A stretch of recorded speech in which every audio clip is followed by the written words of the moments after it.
बिस्मिल्लाहिर्रहमानिर्रहीम। अस्सलाम वालेकुम। आज हम बात करेंगे सीआरपीसी के सेक्शन 164 पर। 164 जो है ये मुझे बार बार बहुत सारे लोग पूछते हैं कि सर ये बताएं, ये जो 164 का बयान होता है ये क्या होता है।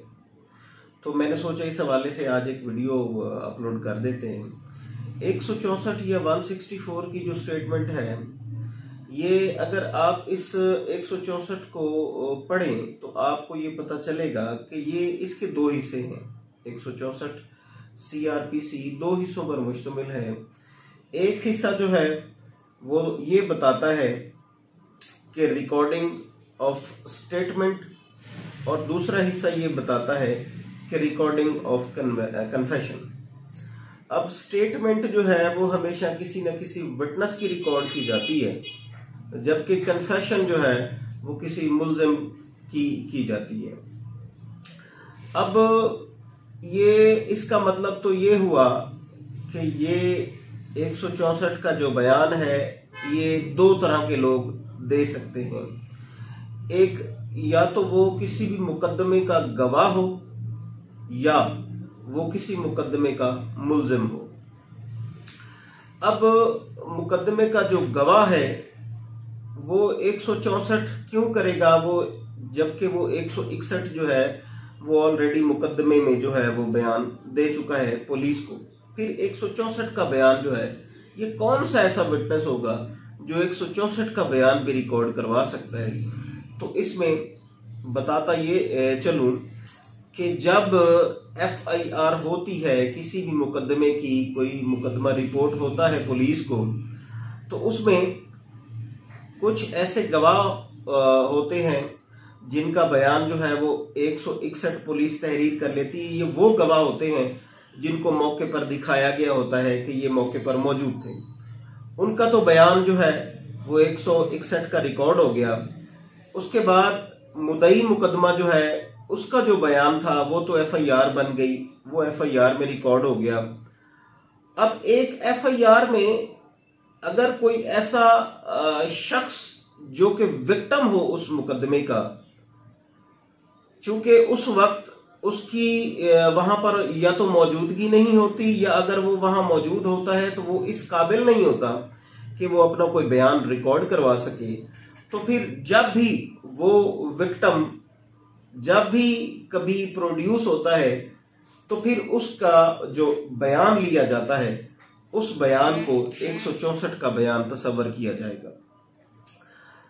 अब 164 का जो बयान है, इसको रिकॉर्ड करने की जो प्योरली पावर्स हैं, ये असल में सेक्शन पावर्स को ही डिस्कस करता है।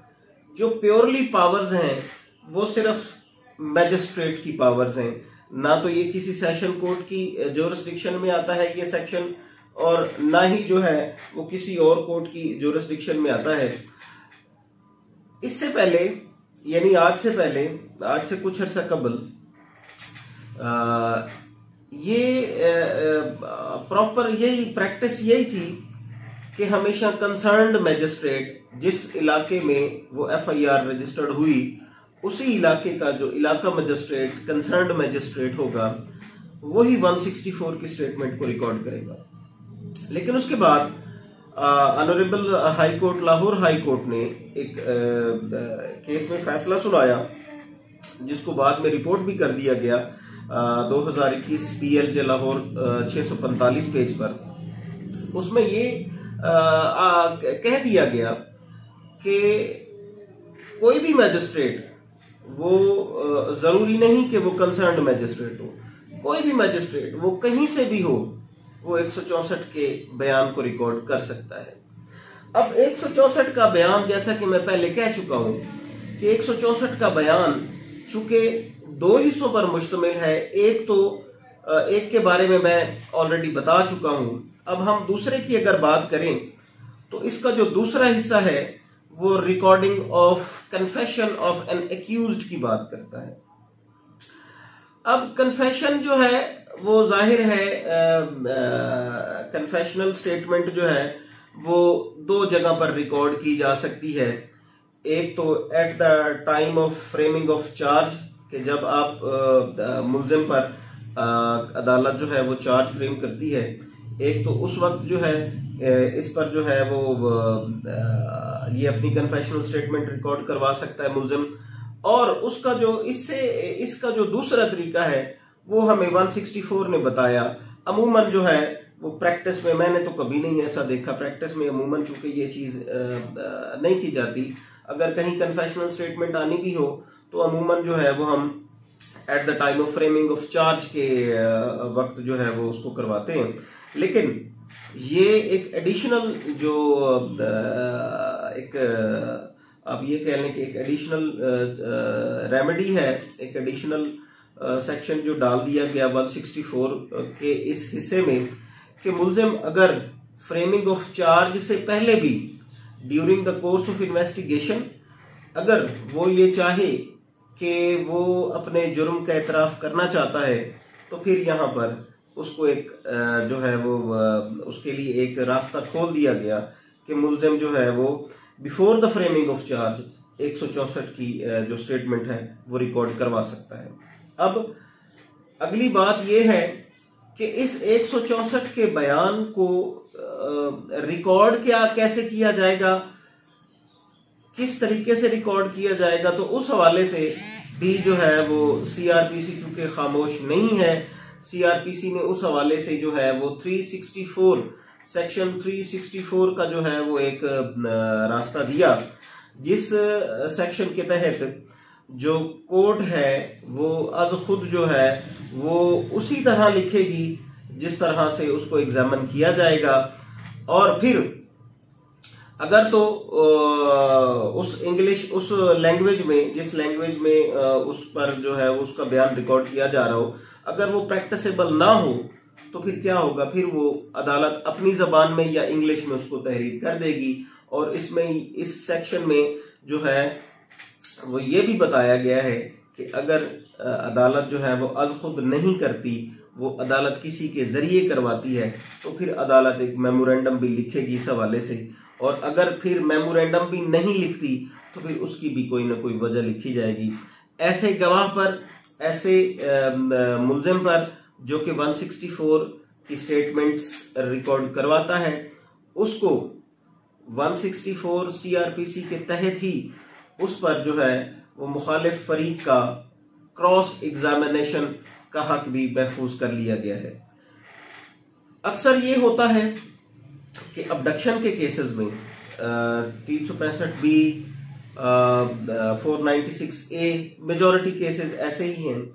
इन केसेस में क्या होता है कि FIR हो जाती है, खातून या कोई बच्चा जो है वो अगवा होने के बाद, या 376 या 377 के केसेस में भी बाज़ औक़ात ऐसा होता है कि जब विक्टिम जो है वो कुछ अरसे के बाद जो है वो प्रोड्यूस किया जाता है और उसका जो है वो 164 करवाया जाता है, और बाज़ औक़ात अदालत में जब दरख्वास्त जाती है for the recording of statement under 164 CRPC, तो फिर अदालत जो है वो कंसर्न्ड IO इन्वेस्टिगेटिंग ऑफिसर को जो है वो तलब करती है, और उसकी तलबी के बाद जब रिकॉर्ड आ जाता है तो अक्सर औकात ये देखने में आया है कि वहां पर जो IO साहब हैं, जो तफ्तीशी ऑफिसर होते हैं, वो क्या करते हैं कि वो 161 का स्टेटमेंट जो है वो उस विक्टिम का रिकॉर्ड कर लेते हैं, और कोर्ट ये कहती है कि चूंकि अब इसका 161 का बयान लिखा गया है तो फिर अब इसके 164 की बयान की जरूरत नहीं है। लेकिन कानूनी नुक्ता नजर से मैं ये रिकमेंड करता होता हूँ हमेशा से कि आप जब भी एप्लीकेशन गुजारें 164 की रिकॉर्डिंग के लिए, तो फिर आप 161 पर या तो ये ऑनरेबल कोर्ट अपने ऑर्डर में लिखे कि जो 161 का बयान लिखा गया, विक्टिम का ये बयान है कि वो उसी पर रिलाय करती है, फिर तो ठीक है। अगर ऐसा लिखा गया कि जो है वो 161 लिखा गया है चूंकि और 164 की जरूरत नहीं है, तो फिर जो है मेरे ख्याल में ये कानूनी नुक्ता जो है वो विक्टिम की फेवर में नहीं जाता। अब 164 जो है, इस सेक्शन 164 को बाज़ औक़ात जो है वो गलत रंग दे दिया जाता है। इसको पिछले ही दिनों मेरे पास एक पार्टी आई, मुझे उन्होंने कहा कि हमने जो है वो हमने विक्टिम का 164 करवाना है।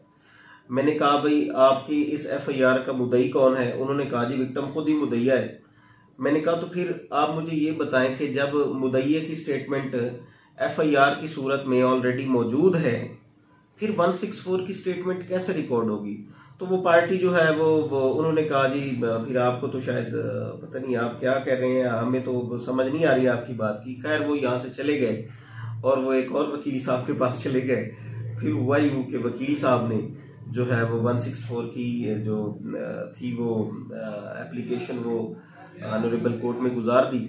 फिर उस एप्लीकेशन के बाद जज साहब ने एतराज लगाकर वो वापस कर दी कि चूंकि विक्टिम जो है वो ऑलरेडी उसकी जो है statement in shape of FIR available on record, लिहाजा 164 की वो करवाने की एंटाइटलमेंट नहीं रखती। अभी मुकदमा दर्ज ही नहीं हुआ, अभी FIR जो है वो उसका इंदराज ही किसी थाने में नहीं हुआ और लोग जो है वो कहते हैं कि जी हमने जो है वो 164 करवाना है। तो याद रखें कि 164 की जो स्टेटमेंट है वो हमेशा मुकदमा दर्ज होने के बाद ही करवाई जा सकती है। इससे कबल जो है वो 164 की स्टेटमेंट नहीं करवाई जा सकती। और अक्सर जो लोग हैं वो हैरेसमेंट करवा देते हैं सेशन कोर्ट में, हाई कोर्ट में, या जो है वो प्राइवेट कंप्लेंट फाइल कर देते हैं मजिस्ट्रेट के पास और वो ये समझते हैं कि शायद यही 164 है। तो इस गलतफहमी में ना रहें। 164 का एक अपना तरीकाकार है, एक अपना क्राइटेरिया है, लेकिन ये जो बाकी हैरेसमेंट्स वगैरह और प्राइवेट कंप्लेंट्स होती हैं इनकी जो कानूनी वर्थ है, लीगल वर्थ है, वो कुछ और होती है। 164 की लीगल वर्थ कुछ और होती है। इस हवाले से तमाम सुनने वालों को मैं ये बताना चाहूंगा कि जब भी आप उस में मुद्दई हो या मुल्जिम हो तो आपने, अगर आप समझते हैं कि 164 करवाने से आपका फायदा होगा तो फिर 164 लाजमी करवाना है। आपने प्राइवेट कंप्लेंट और हैरेसमेंट पर अपनी उसको नहीं छोड़ना और ना ही मेरे ख्याल में वो आपके लिए ज्यादा फायदेमंद साबित होगा।